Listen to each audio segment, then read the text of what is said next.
You leave your house, and your phone already knows where you're going. A blue dot moves when you move, lose your way, and it recalculates before you've finished your next step. That convenience is new. For nearly all of the roughly 300,000 years Homo sapiens has existed, there was no dot, no recalculation, no stored path home. Just your eyes, your memory, and whatever your brain could hold on to. Around 65,000 years ago, a group of humans pushed off the coast of what is now Southeast Asia on simple rafts. No compass, no writing, no chart. To reach the landmass that would become Australia, they had to cross open water, in places more than 90 kilometers of it, with no land visible on the far side. Rafts built to match what they likely had don't steer well. They drift. What actually got them across wasn't a tool. It was a trained capacity your own brain still carries, Mostwise, and has mostly stopped using. Here's the geography that made the crossing so improbable. During the Pleistocene, sea levels sat as much as 120 meters lower than today, briefly fusing most of mainland Southeast Asia into a single shelf called Sunda, and fusing Australia and New Guinea into another called Sahul. Between them ran Wallacea, a stretch of deep ocean trenches that never closed, even at the lowest sea levels on record. Reaching Sahul from Sunda meant crossing at least 8 separate stretches of open water, in sequence with one gap alone, estimated near 90 kilometers of unbroken sea. Only stone flakes and cores carried across by people who navigated using nothing but memory, reading smoke on the horizon, the flight paths of birds returning to land at dusk, the specific shape clouds take when they sit over an island instead of open water. The rafts rotted centuries ago, and the knowledge that guided them should have rotted with them. On one continent, it didn't. In the 1990s, geographer Patrick Nunn began collecting oral histories from Aboriginal Australian communities. Stories describing coastlines, islands, and bays that no longer exist. Places swallowed by the sea. At first, they read like myth. Then Nunn cross-checked the details against the geological record of post-Ice Age sea level rise, and the details lined up with startling precision. One account from the Gunditjmara people of Victoria describes a coastline extending far beyond its current edge. A shoreline that geological surveys confirm was submerged roughly 8,000 years ago. Nunn published his findings in 2016, arguing these accounts had been transmitted, largely unchanged, across an estimated 300 to 400 generations. 300 generations is longer than the entire span of written history. For information to survive that long with no paper to check it against, it can't be casual conversation. It has to be built into something people are compelled to repeat correctly every time. In Aboriginal Australian cultures, that structure is known as a songline, a route across the land encoded into song, story, and ceremony, where each landmark corresponds to a verse, and singing the verses in the right order retraces the physical journey. A person who had never walked a stretch of desert could still cross it, because the song itself contained the turns, the waterholes, the danger points. Miss a verse and you missed a turn in the actual land, sometimes with the next water source 50 kilometers away. That solved memory across land. The deep Pacific was a different problem entirely. Thousands of kilometers of open ocean with no coastline to encode at all. By around 3,000 years ago, Polynesian voyagers were solving it anyway, sailing double-hulled canoes across stretches of the Pacific with no land in sight for weeks at a time. They tracked direction using what's called a star compass, memorizing the exact point on the horizon where more than 200 individual stars rose and set across the year. When cloud cover hid the sky, they read the ocean itself. Swells generated by distant, permanent wind systems travel in consistent directions, and a trained navigator could feel the swell's point of origin through the hull of the canoe, sometimes while lying down in total darkness. By the 20th century, this body of knowledge had nearly disappeared, until a Micronesian navigator named Mau Piailug, one of the last people alive who still held it, began teaching it to a new generation.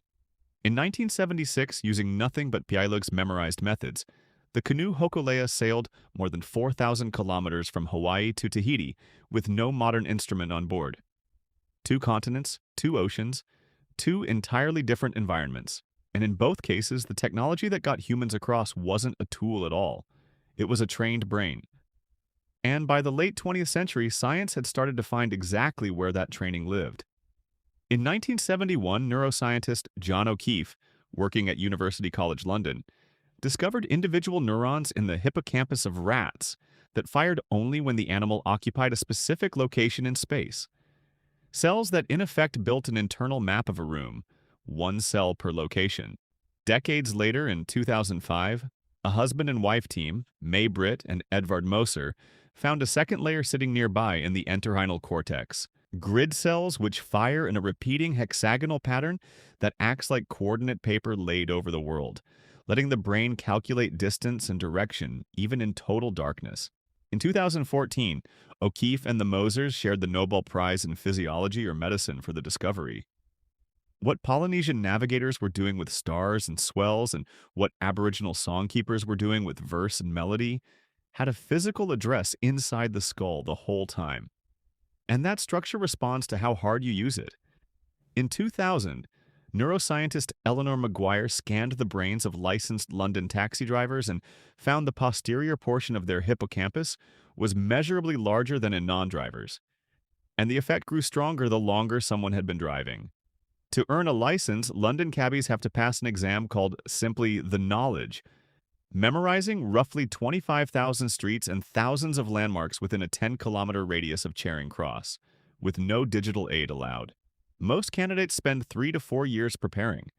Maguire's scans showed that doing this repeatedly for years had physically reshaped the organ responsible for it.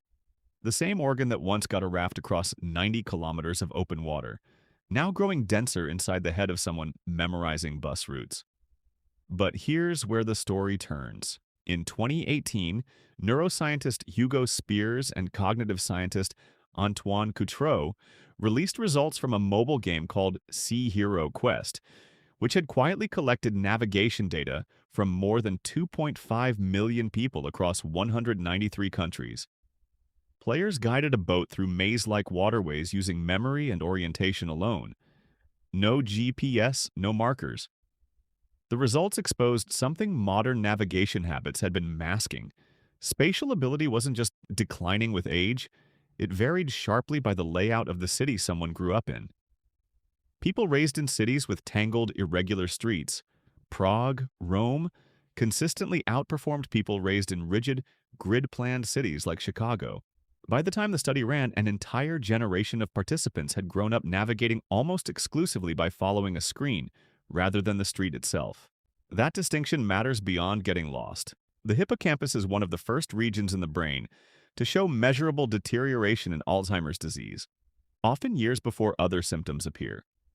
A progression mapped in a foundational 1984 study by neuropathologist Heiko Brock, who charted the disease spreading through the brain in stages that consistently begin near the hippocampus. To be clear, using GPS does not cause Alzheimer's, and no credible research makes that claim.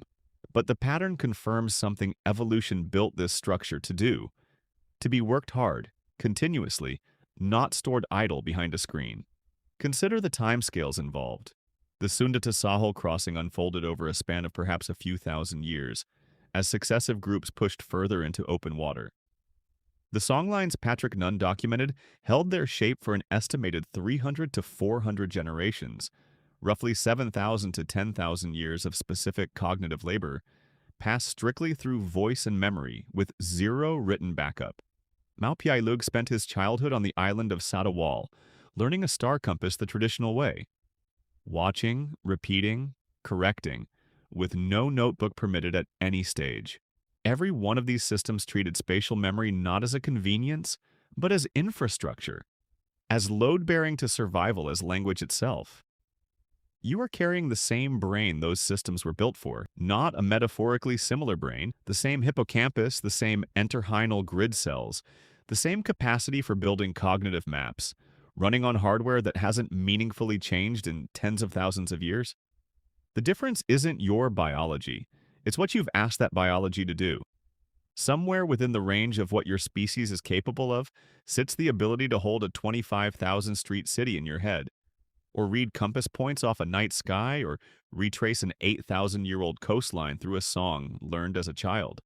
Almost none of that capacity gets exercised now. Not because it stopped existing, but because a blue dot on a screen made the exercise feel unnecessary. The convenience is real, and it will keep working, turn after turn, for as long as the battery holds a charge. What's harder to see is the quiet negotiation happening underneath it. Between a structure in your skull that still remembers, in principle, how to cross oceans by starlight, and a habit that's asking it every single day to stop.